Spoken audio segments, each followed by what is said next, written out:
I stood in the middle of the living room during a gathering that felt less like family and more like a tribunal, every eye on me sharp as glass. My mother sat rigid in the armchair, hands laced so tightly her knuckles blanched, her gaze frosted with reproach.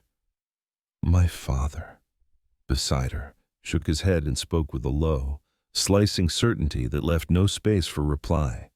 Aaron, you're so selfish. Are you abandoning your frail, aging parents? Aunts, uncles, cousins? Their murmurs rose like a tide of judgment. My younger brother, Michael, lounged on the sofa upstairs, turned downstairs for convenience, arms crossed, gaze conveniently averted, as if the storm had nothing to do with him. I gripped a stack of papers, bills, and receipts I knew by memory, and felt the pulse in my palms sink with the ache behind my eyes. I'm 36 years old, unmarried, childless, and I cannot remember the last morning I woke without a knot of dread. By day, I am a software engineer, coding until the letters smear. By night, I drive for ride shares, ferrying strangers through streets washed in neon. The clock slipping past 11:30 p.m. and sometimes brushing oneness on a.m. while my mind counts costs. My salary has flowed for years into a shared family account. My late-night fares have gone to mending leaks, replacing pipes, and buying winter medicine when my father's cough rattled like loose screws. I told myself duty was love, and love would one day be seen. The house that swallowed those years sits in Gresham, half an hour from Portland on a good morning around 900 a.m., 2 stories, white paint that flakes like old paper, moss slicking the tiles I climbed on soggy Saturdays. I remember scraping tar into seams with cold, numbed hands, then warming my mother's fingers in the hospital waiting room when her breath rasped in winter. I remember her voice, Aaron.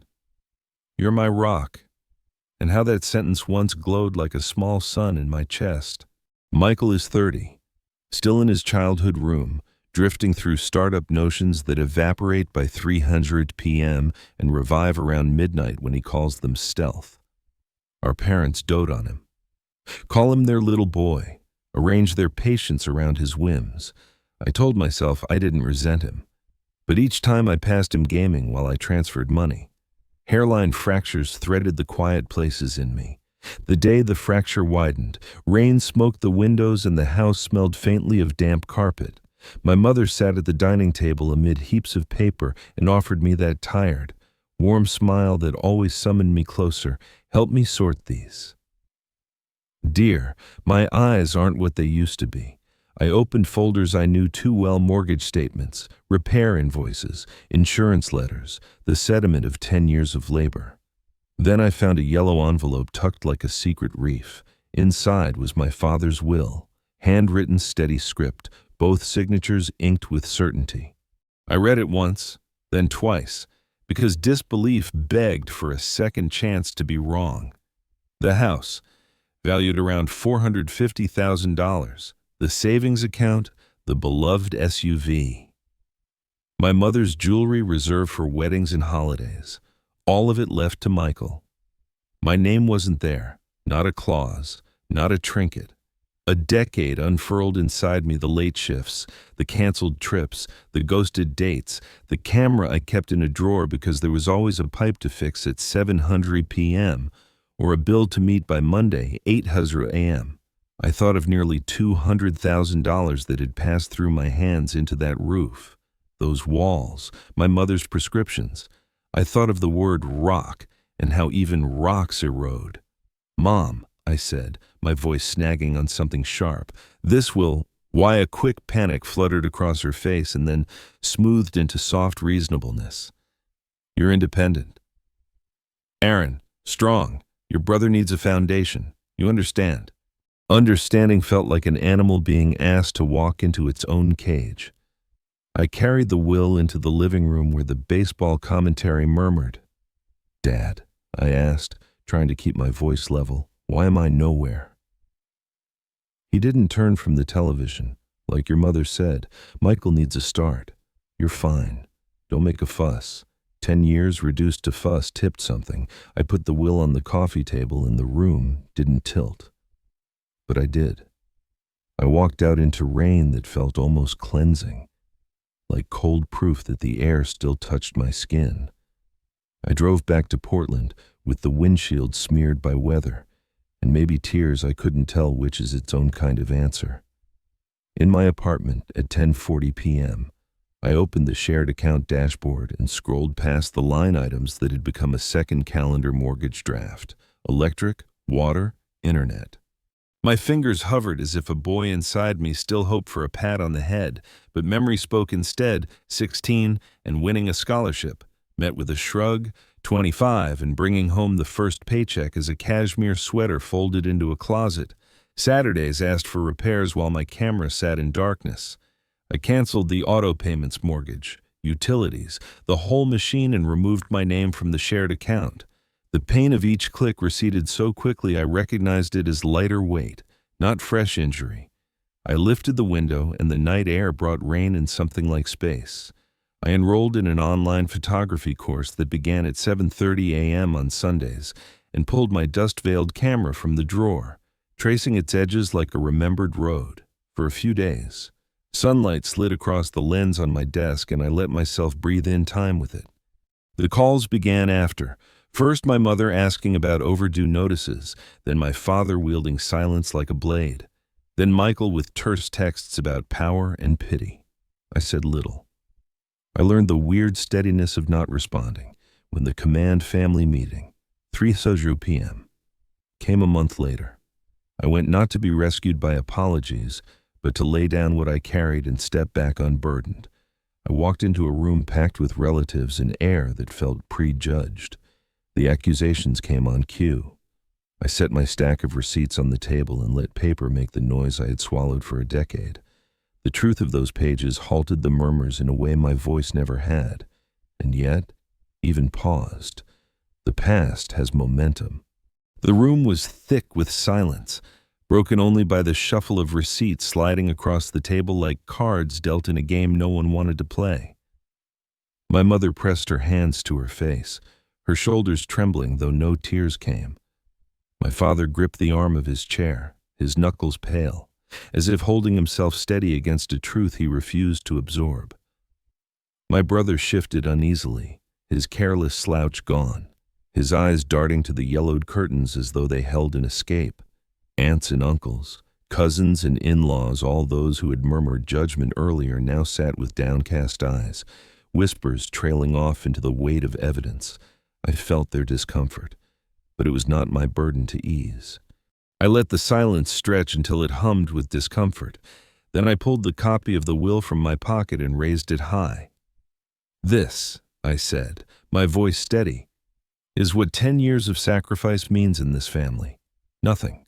Not one line, not one mention." The paper trembled in my hand, not from weakness, but from the force of everything it symbolized. You call me selfish. Here is the truth. Nearly $200,000 spent, 2 jobs worked, 10 years given, and for what? So my brother could inherit a house he never lifted a finger to maintain. The words landed heavy. Aunt Mary, who had always defended my parents, stood up, her voice breaking as she admitted she never knew the extent of what I had done. My cousins exchanged uneasy glances, the whispers now not about me but about the injustice. My father cleared his throat, his voice low. "Aaron, we only wanted to protect Michael. Give him a chance." I laughed softly, bitterly. "Protect him. You call this protection? You've crippled him, and you've thrown me away in the process." I turned to Michael. "You're the heir, the chosen son, the house, the car, the savings, all yours. So now, the bills, the mortgage, the debts, they're yours too. Don't call me when the lights go out or the pipes burst. I'm done." His mouth opened, then closed. For once he had no witty defense, no excuses. His eyes flickered with fear, but he stayed silent. I looked at my parents one last time. Their eyes, once sharp with reproach, now wavered between shame and disbelief. I felt no triumph, only a hollow release. "I gave you everything I had," I said quietly, "and you decided it wasn't enough. From today forward, I live for myself with that." I gathered the remaining receipts, not as evidence anymore, but as the ashes of a fire I had finally let die. The walk to my car felt lighter, the afternoon sun falling gently through thinning clouds, a stark contrast to the storm that had raged inside me for a decade. I didn't look back as I drove away. The road to Portland stretched ahead, clear and quiet, and for the first time in years, I believed it might actually belong to me. In the weeks that followed, I didn't hear much directly, though the family grapevine buzzed in fragments. My cousin told me the bank had posted a foreclosure notice on the house, the roof was leaking again, the plumbing failing, and no repairs had been made. Michael had tried and failed to borrow money, rejected by friends and banks alike. My parents grew frailer, sitting in their armchairs with nothing but regret to keep them company. They blamed each other, reminisced about the years I had carried them, and complained bitterly about Michael's incompetence. But still, not once did they call to say thank you. I should have felt guilt instead. I felt only a tired sort of relief, the kind that comes after setting down a weight too heavy to carry. I drove past the house one afternoon just to see it one last time. The for sale, urgent sign sagged in the overgrown yard, the paint more weathered, the windows clouded with dust. I parked at a distance, hands on the wheel, and let myself gaze at the place that had consumed me for a decade.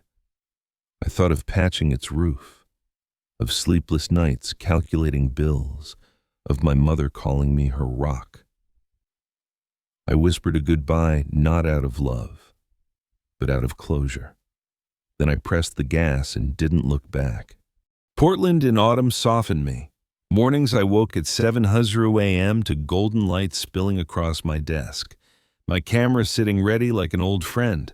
I enrolled in workshops, met photographers who spoke my language of light and shadow. Sarah, one of them, walked with me along the Willamette River as we talked about framing shots in the subtle hues of sunset. I took portraits of strangers and learned to see stories in their faces. I felt myself returning to the boy I had once been. The boy who dreamed of telling stories through images instead of invoices. One evening, an envelope arrived in my mailbox. My mother's handwriting trembled across its surface. Inside was a note. Aaron, I'm sorry if I upset you. The bank is taking the house. Your father and I are old. We don't know what to do. Can you help us? Just this once. Attached was a scrap of paper from Michael Bro. I know I've been awful, but Mom and Dad are suffering. Come back. I read it twice, maybe 3 times. Not a single word of gratitude for the 10 years I had already given. Not one acknowledgement of what I had sacrificed, just a plea for more. I set the papers down, staring at them until the ink blurred. Part of me still saw my mother in her armchair, my father smoking by the window, Michael pacing helplessly. That part of me felt pity, but the rest of me knew pity could not erase history. I picked up my phone and dialed my father's number. He answered after 3 rings, his voice rough, surprised. Aaron, why are you calling? My voice was calm but firm. I know about the house. I'll help, but only if the will is rewritten. The assets must be split equally between me and Michael. 10 years of my life built that house. I deserve to be treated as your son. Silence stretched long on the line, punctuated only by his breathing. Then, his voice exploded, full of thunder. You dare put conditions on me, you selfish, ungrateful brat. You don't deserve a dime. Michael is my son. You're nothing but trouble. The line went dead. I stared at the phone in my hand until it felt like a stone. That was my last chance, offered and rejected. In the quiet that followed, I realized the truth. I had not lost a family that day. I had freed myself from chains disguised as love. I sat with the phone still in my hand, its cold weight pressing into my palm like the finality of a verdict. I had offered one last bridge, one last chance for them to see me as more than a source of money. And they had burned it without hesitation. My father's voice, dripping with contempt, replayed in my head selfish, ungrateful, troublemaker. For a moment, I felt like that 16-year-old boy again, standing in the living room with a scholarship certificate in hand, desperate for approval that never came. But then the memory shifted. and I saw myself now, older, stronger, free. That old boy was gone, and I was not going to step back into his shadow. I walked onto the balcony of my Portland apartment. The air was crisp, the wind carrying the scent of rain and fallen leaves. Autumn was painting the city gold, reminding me that every ending could be a beginning. I leaned against the railing and watched the leaves spiral in the breeze. Instead of bitterness, I felt a strange calm. My father's rejection, sharp as it was, didn't wound me anymore. It confirmed what I had always known. Their love had been conditional, their approval forever reserved for Michael. And I had paid a decade of my life trying to buy what they were never willing to give. The next morning at 8:01 a.m., I made coffee, not rushing to check bank balances or mortgage deadlines, but simply to enjoy the warmth of the mug in my hands. I pulled out my notebook and began writing dreams I had buried: open a photography studio, publish a photo book, teach underprivileged kids how to capture light. Each line I wrote felt like planting seeds in soil I had neglected for years. I knew not all of them would grow, but at least they were mine. Weeks passed, and my photography began to draw attention. A small exhibition was scheduled in a downtown gallery, featuring portraits I had taken of strangers whose stories I had captured in their eyes. My favorite was a homeless man smiling beneath a bridge, his face weathered yet bright with resilience. Sarah, my friend from class, stood beside me during the opening night, her hand brushing my shoulder as she said softly, "This photo is you, Aaron. You've survived storms and still smile." Her words struck me deeper than I expected. For years, I had been invisible in my own family, yet here was someone who saw me clearly with just one glance at my work. Around that time, I received another message from my cousin. The bank had officially foreclosed on the house in Gresham. My parents had moved in with Aunt Mary, while Michael, stripped of his imagined entitlement, was renting a small apartment and working part-time at a supermarket. The cousin asked if I wanted to visit them, just to say goodbye, to see how fragile they had become. I stared at the message, my fingers poised over the keyboard. Memories tugged my mother's hands, clutching mine in hospital rooms. My father's voice guiding me on how to hammer roof tiles, but those images quickly blurred into the sharper ones, the will that erased me. The accusations at the family meeting, the phone call that dismissed me as nothing. I typed back only, "Thanks, but I'm okay. Wish them well. Wish them." I thought it might leave me feeling empty, but it didn't. Instead, I felt lighter, as though I had finally set down the last stone in a long chain I'd been dragging behind me. The winter came cold and gray, the Willamette River cloaked in mist. I stood by its banks one early morning at 6:30 a.m., camera in hand, waiting for the faint orange of sunrise to break through the fog. I framed the shot, pressed the shutter, and watched the light pierce the haze. It felt symbolic, like my own life, where the fog of duty and disappointment was finally lifting. I began teaching photography on weekends at a local community center. The students were teenagers, their eyes wide with curiosity, their laughter filling the classroom with an energy I hadn't felt in years. One girl named Lily handed me a photograph she had taken of a flower pushing through a crack in stone. "Teacher Aaron," she said, her voice shy but proud. "This flower is like you, strong even when the world tries to crush it." I kept that photo on my desk, a reminder that even in harsh places, beauty and resilience could bloom. My blog, where I shared stories about reclaiming life from toxic family expectations, began to attract readers. Strangers wrote to me from across the country. One message read, "Your story gave me the courage to stop living for people who never saw my worth. Thank you." For the first time, I realized I didn't need validation from my parents. The world was full of people who understood me, who valued me, even without blood ties. One evening, Sarah and a few friends from the community center came to my apartment. We laughed, ate cake, and shared music. At one point, Sarah raised her glass. "To Aaron," she said, her voice steady and warm, the man who found his own light. Glasses clinked, and I felt something stir in my chest, a warmth that had nothing to do with wine. It was belonging, the kind I had longed for my entire life, finally found in unexpected places. Later that night, I stepped onto the balcony, gazing at stars scattered across the Portland sky, and I thought of my parents, of Michael, of the house in Gresham. I didn't hate them anymore. I didn't pity them either. I simply wished them peace, from a distance where their choices could no longer wound me. Life is not always about blood, I realized. Family is the people who see you, respect you, and walk with you even when you have nothing to give. I had wasted 10 years chasing a version of family that never existed. Now, I had found the real thing in friends, students, strangers, and most importantly, in myself. If you've ever felt trapped in chains of duty that erase who you are, remember this: love without respect is not love, and life is too short to live unseen. If you followed my story, I hope it gives you courage to set your own boundaries, to protect your own light, and to find family in those who truly value you. Please like, share, and subscribe if this story spoke to you, and let me know in the comments what family means to you.